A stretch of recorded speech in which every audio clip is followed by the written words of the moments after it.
এটা আজকে মির্জা ফখরুল ইসলাম আলমগীরের সাক্ষাৎকারের উত্তরে পেয়ে যাবেন।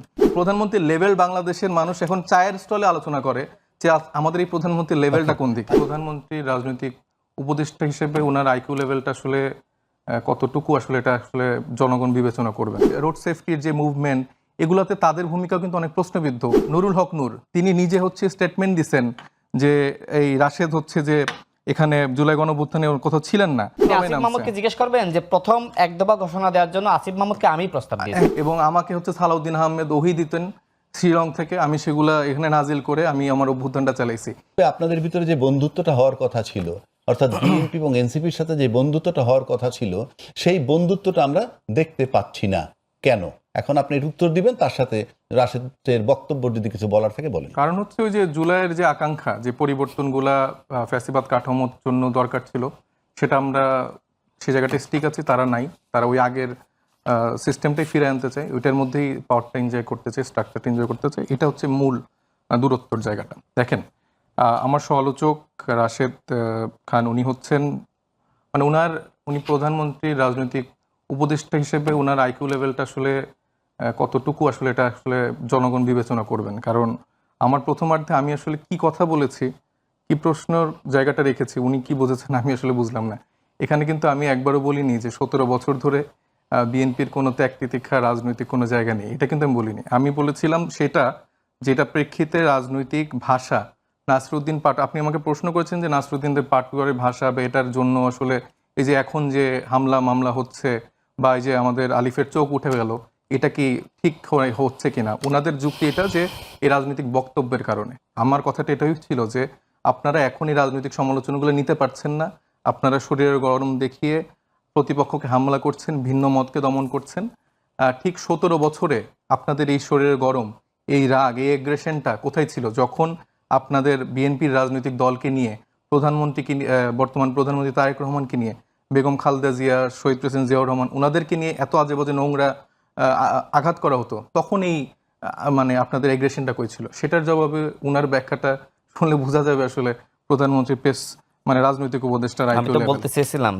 তারপরে পরবর্তীতে উনি ইতিহাস নিয়ে অনেক কথা বলছেন। দেখেন, রাজনৈতিক ইতিহাস এগুলা আজকে একটা মির্জা ফখরুল ইসলাম আলমগীরের আপনি একটা প্রথম আলোতে সাক্ষাৎকার দেখবেন, সেখানে অনেক ব্যাখ্যাই উনি দিয়ে ফেলেছেন যেটা নিয়ে ওনারা এতদিন ধরে বড়াই করতেন।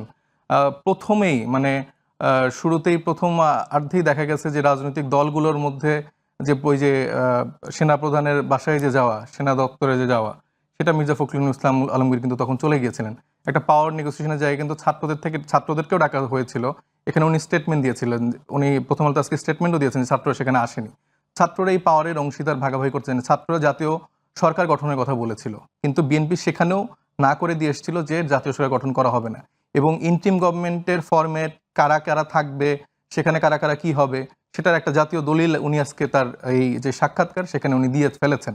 তো এই জায়গা থেকে এতদিন তারা দাবি করতো যে ছাত্ররা সব লোক বসাইছে, ইন্টিম গভর্নমেন্ট বসাইছে, কেন জাতীয় সরকার করলো না, কেন চুপ্পুর কাছে শপথ নিল, এই সব কিছুর কেনর উত্তর বিএনপি যে ডে ওয়ান থেকে বাংলাদেশের মানুষের সাথে প্রতারণা করছে, এটা আজকে মির্জা ফখরুল ইসলাম আলমগীরের সাক্ষাৎকারের উত্তরে পেয়ে যাবেন।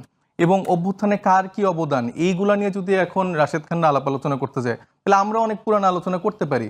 এই 18-19-এর যেসব কোটা সংস্কার, তারপরে আমাদের যেই রোড সেফটির যে মুভমেন্ট, এগুলাতে তাদের ভূমিকা কিন্তু অনেক প্রশ্নবিদ্ধ। অনেক অভিযোগ আছে টাকা খেয়ে হচ্ছে যে তারা আমাদের সাথে বিট্রে করছে, তাদের সাথে আমরা অনেকে ছিলাম না কেন, এরকম অনেকগুলো এলিগেশন ছিল।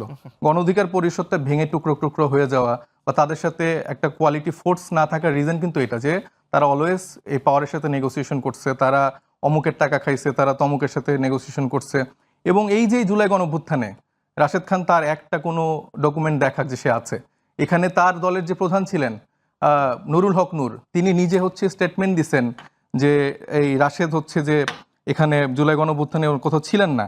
তারপর তাদের আরেকজন, তাদের ছাত্র অধিকার পরিষদের আরেকজন ছিলেন জাবের মাহমুদ, উনি বলেছেন যে তার সাথে মানে নুরুল হক নূর গ্রেফতার হওয়ার পরে তার সাথে কোনো রকম যোগাযোগ করা যেত না, 22 তারিখের পরে বহুবার কল করেও তাকে পাওয়া যায়নি।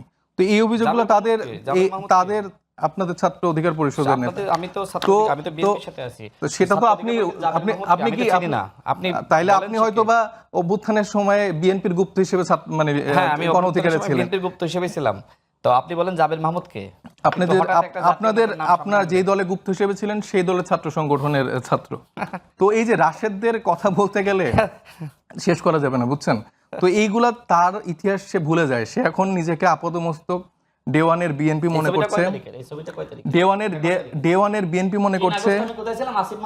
3 আগস্ট আপনি নামবেন, 3 তারিখে তো সবাই নামছে। আপনার যে শোনেন, 3 তারিখে আপনি সবাই আসিফ নামছে। মাহমুদকে জিজ্ঞেস করবেন যে প্রথম এক দফা ঘোষণা দেওয়ার জন্য আসিফ মাহমুদকে আমি প্রস্তাব দিয়েছি। হ্যাঁ, আপনি আপনার জাতিসংঘের সাথে যে সম্পর্ক তৈরি হয় নাইট ইসলামকে আমি পাঠিয়েছিলাম। আপনি আমাকে একটু আগে আপনি আমার অবদান সম্পর্কে জানতে গেলে বললে আপনি পাগল হয়ে যাবেন। আপনি আমাকে আপনি নাইটকে জিজ্ঞেস করবেন। আপনি আমাকে শিষ্টাচার শিখালেন যে আপনার সময় কথা না বলতে। আপনি কেন কথা বলছেন তাহলে? না ঠিক আছে, আমি আপনার মতো তো ন্যূনতম শিষ্টাচার নেই। আপনি বলেন, আপনি আমার সময় কেন কথা বলেন তাহলে বলেন? আপনিও তো বলেছিলেন। না না না, আপনি তো থামাই বলছিলেন, আমি কথা বলিনি। আপনি থামাই দিয়েছেন, আমি থামাই আপনি এই যে এটা কিন্তু ভাই এটা আপনি খুবই থামাই দিয়েছেন, আমিও আমার থেমে গেছি। উনি কিন্তু বারবার বলে যে আমার কথার ফ্লো নষ্ট হয়ে যায়। তো উনি প্র্যাকটিক্যালি সে আপনি বলেছিলেন, আমিও থেমে গেছি না? এবার বলেন। যেটা বলছি যে উনি যেগুলো দাবি করছে আসিফকে, হ্যাঁ আসলেই এক দফার ঘোষকই রাশেদ খান, বুঝছেন? রাশেদ খানই নাহিদ ইসলামকে বলছে। বিভিন্ন সময় উনি বলে না এই যে এরকম একটা বডি ল্যাঙ্গুয়েজ করতো কে, ওই যে গোলাম রব্বানী নুরুল হক নূরকে বলতো এই তুমি তো আমার ছোট ভাই, এটা উনি এই রাশেদ খানও বারবার বলে এই আসিফ আমার কর্মী ছিল, অমুক আমার কর্মী ছিল। এইভাবে সে বুঝায় যে আমার অভ্যুত্থানে সব এরা আমার বাচ্চা কাচ্চা। এবং আমাকে হচ্ছে সালাউদ্দিন আহমেদ ওহি দিতেন শিলং থেকে, আমি সেগুলা এখানে নাজিল করে আমি আমার অভ্যুত্থানটা চালাইছি। এই ক্রেডিটবাজি করে করে করে আজকে তিনি একটা পদ পাইছেন, এবং এই পদ দিয়ে এখন যা না তা মিথ্যা প্রোপাগান্ডা সে কন্টিনিউয়াসলি চালায় যাচ্ছে। একটা প্রধানমন্ত্রীর রাজনৈতিক উপদেষ্টার কথাবার্তা যদি এরকম হয়, প্রধানমন্ত্রীর লেভেল বাংলাদেশের মানুষ এখন চায়ের স্টলে আলোচনা করে যে আমাদের এই প্রধানমন্ত্রীর লেভেলটা কোন দিকে। আচ্ছা, আরেকটা বিষয় আমি উল্লেখ করি, দেখেন আরেকটা আলোচনা এখন আসছে যে এক দফার ঘোষণা নিয়ে। এক দফার ঘোষক অনেকে হয়ে গেছে এখন। আমি দেখলাম যে সালাউদ্দিন আহমেদ একদিন বলতেছেন যে মানে তারেক রহমান সাহেব অনেক আগে এটা দিচ্ছেন 17 বা 18 তারিখে, তারপরে উনিও কোনোভাবে হয়তো শিলং থেকে রাশেদের মাধ্যমে পাঠাইছেন, এটা আমাদের মাধ্যমে হয়তো বা 3 তারিখে আমরা দিছি। তারপরে আনু মোহাম্মদ 2 তারিখে এরকম দ্রোহযাত্রার মধ্য দিয়ে দিছে। তারপরে সলিমুল্লাহ খানও এরকম বলছে। তারপরে বদরুদ্দিন উমর উনি তো আরো আগে থেকে বলতেছে। তো এই যে স্টেটমেন্টগুলো কালেকটিভলি আমিও দিছি, বুঝছেন? ঘটনা হচ্ছে বাংলাদেশের মানুষ 17 বছর ধরে, আপনার আমার মতো অনেক মানুষই এই এক দফার ঘোষণা দিয়ে আসছে যে শেখ হাসিনার পতন হইতে হবে।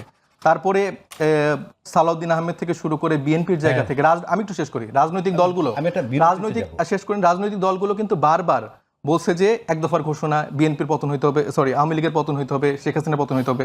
কিন্তু আলটিমেটলি যে ছেলেটা নাহিদ ইসলাম ঘোষণা দিছে তার উপরই কিন্তু সবকিছু বর্তাইছে। তার ঘোষণা শুনেই সারা বাংলাদেশের মানুষ রাজপথে নামছে। তার ঘোষণা শুনেই এই শেখ হাসিনা এখন দিল্লিতে পলায়ন করে আছে।